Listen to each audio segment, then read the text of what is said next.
자, 이번 시간에는 플로트라고 하는 그 속성에 대해서 알아보겠습니다. 자, 플로트라고 하는 것은 사전에서 찾아보시면 붕 뜨다, 부유하다 뭐 이러한 의미를 가지고 있는 말입니다. 자, CSS에서 플로트라고 하는 이 속성은 기본적으로 글의 본문 안에서 이미지를 삽입할 때 그 이미지를 뭔가 좀 자연스럽게 삽입할 때 사용하는 그런 기법인데요. 제가 말씀드리는 이 이야기는 우리가 코드를 통해서 보시면 아시겠고요. 하지만 이제 플로트라고 하는 것이 많이 사용되는 곳 중에 하나는 그 사파 같은 걸 삽입하는 것뿐만 아니라 이 레이아웃을 잡을 때도 많이 사용을 합니다. 물론 최근에는 플럭스와 같은 기능이 대두되고 있기 때문에 이 플로팅이라고 하는 이 기능을 이용해서 레이아웃을 잡는 그런 사례는 점점 줄어들 것이라고 생각하지만 기존에 이미 플로트를 이용해서 레이아웃을 잡아왔던 여러가지 예제들도 있고 또 앞으로도 뭐 이 기능을 사용할 수도 있기 때문에 여러분들이 플로트라고 하는 기능을 좀 주목해서 보시면 좋을 것 같습니다. 자, 여기 마이크로소프트가 발표한 자료를 보면요. 여기에서 제가 플로트를 찾아봤는데 자, 이 플로트는 뭐 사용 빈도가 거의 87%에 달하는 이거 역시도 상당히 중요한 그 속성이라는 걸 알 수가 있고요. 그리고 이 플로트와 함께 우리가 같이 배우게 될 클리어라고 하는 속성 역시도 이 79%에 달하는 이 사용 빈도를 갖고 있는 아주 중요한 이 속성이라는 것을 알 수가 있겠죠. 자, 그럼 지금부터 플로트를 코드 레벨에서 살펴보죠. 자, 저는 plot.html이라는 파일을 만들었고요. 자, 이 파일에 이렇게 헤드 태그와 바디 태그를 만들고 그리고 여기에다가 이제 플로트에 대한 여러가지 효과들을 적용해 보겠습니다. 자, 우선 제가 인트로에서 말씀드린 것처럼 플로트는 기본적으로 어떤 본문에다가 이미지를 삽입할 때 사용하기 위해서 이 고안된 기능으로 제가 알고 있습니다. 말하고 나니까 확인을 안 해봤는데요. 아무튼 그런 용도가 가장 전형적이에요. 기본적으로 자연스럽고. 자, 그래서 그러기 위해서는 이미지와 본문이 필요한데 저는 img 태그에다가 샘플을 제가 갖고 있는데요. 이미지 파일 아무거나 상관없습니다. 저는 여기 있는 sample.empty.jpg라고 제가 준비한 예제를 사용하겠습니다. sample.empty.jpg. 자, 그리고 본문을 열어보면 이렇게 이미지가 나오죠. 그런데 이미지가 너무 커요. 그래서 저는 img 태그에 대해서 width 값을 뭐 예를 들면 200픽셀 정도 주겠습니다. 뭐 조금 더 줄까요? 300픽셀.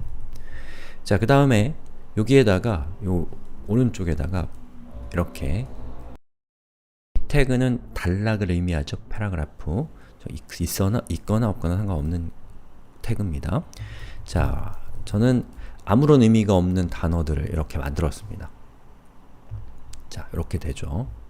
자, 근데 이렇게 되는데 우리가 이제 보통 책 디자인을 보면은 이렇게 이미지가 있으면 그 이미지 밑에 텍스트가 이렇게 가는 것이 아니라 여기 있는 텍스트가 위쪽으로 쓱 하고 올라오는 경우가 많이 있죠. 자, 그런 경우는 어떻게 하면 될까요? 이렇게 하시면 됩니다. 자, 여기 있는 요 img라고 하는 저 태그 있죠? 저 태그에다가 플로트 효과를 주는 거예요. 이게 이야기가 조금 까다롭습니다. 플로트 레프트를 주게 되면 자, 보시는 것처럼 밑에 있는 p 태그가 이렇게 해체되면서 변형되면서 요 왼쪽에 있는 요 이미지를 피해서 이렇게 흘러가는 것을 볼 수가 있습니다. 자, 바로 이게 플로트 효과입니다. 우리가 이미지와 같은 것들을 사파로 삽입할 때 이렇게 하면 훨씬 더 자연스럽다는 것이죠. 그리고 여기 있는 img 태그에다가 마진 값을 뭐 left 20픽셀 주고 아니죠, right죠. 20픽셀 주고 그리고 마진 bottom을 또 20픽셀 정도 주면은 좀 더 자연스럽죠. 이렇게. 그리고 만약에 여러분이 플로트를 오른쪽에 주고 싶다. 이 이미지를 오른쪽에 두고 싶다면 right라고 하시면 됩니다. 그럼 보시는 것처럼 이렇게 되고 여기 있는 값은 그냥 마진 값을 주는 게 낫겠네요. 그럼 이런 모습이 되는 것을 볼 수가 있죠.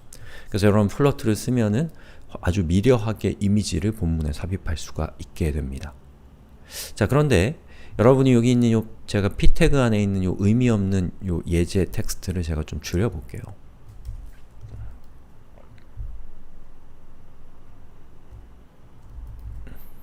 이렇게 줄이면 이렇게 되죠.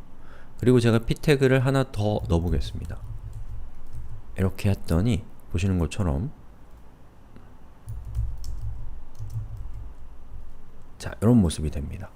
자, 그런데 이제 제가 이거 딱 봤을 때 지금 제가 원하는 거는 일단 p 태그에다가 테두리를 한번 줘볼게요. p에다가 border 1픽셀 solid gray라고 이렇게 했습니다. 자, 여기 보시는 것처럼 지금 p 태그가 요거 하나, 요거 두 개 이렇게 있는 상태인데요. 제가 첫 번째 p 태그는 이렇게 가는 게 좋은데 뭐 두 번째 p 태그는 이렇게 가지 않고 여기 있는 요 이미지를 피해가지 않고 그냥 자기의 그 원래 위치를 고수했으면 좋겠다 라는 생각이 들 수도 있겠죠. 자, 그런 경우는 어떻게 하면 되냐면 자, 여기에 여기 있는 요 이미지가 지금 플로팅 효과가 주어지게 되면 그 이미지 뒤에 나타나는 엘리먼트들은 모두가 이렇게 그 이미지를 피해가도록 되어 있습니다. 그럼 여러분이 피해가기 싫은 말을 어떻게 해야 될까요? 피해가지 않았으면 좋겠다라고 생각하는 엘리먼트에게 이런 효과를 주시면 돼요.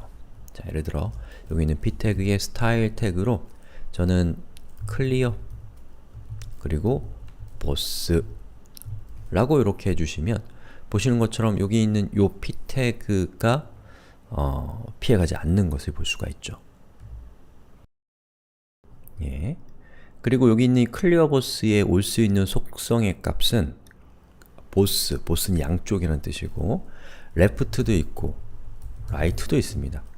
자, 근데 보시는 것처럼 right라고 했을 때는 플로트 클리어 속성이 먹고 left라고 했을 때는 안 먹는 것은 자, 여기 있는 right는 여기 있는 p 태그가 이 img가 보시는 것처럼 플로팅이 오른쪽으로 되었을 때에만 이 플로팅 효과를 클리어 시킨다 라는 그런 뜻인 거예요. 만약에 플로트가 left로 되어 있다. 그럼 보시는 것처럼 클리어 right는 안 먹고요. 여기에다 left를 주면 먹습니다. 근데 이걸 구분하는 게 대체로 귀찮기 때문에 둘 다 상관없다. 무조건 위에 있었던 플로팅을 나는 무시하겠다 라는 것은 보스라고 해주시면 됩니다. 실제로 보스를 많이 사용을 하고요. 자, 그렇게 해서 이제 우리가 플로팅을 사용을 하면 되겠습니다.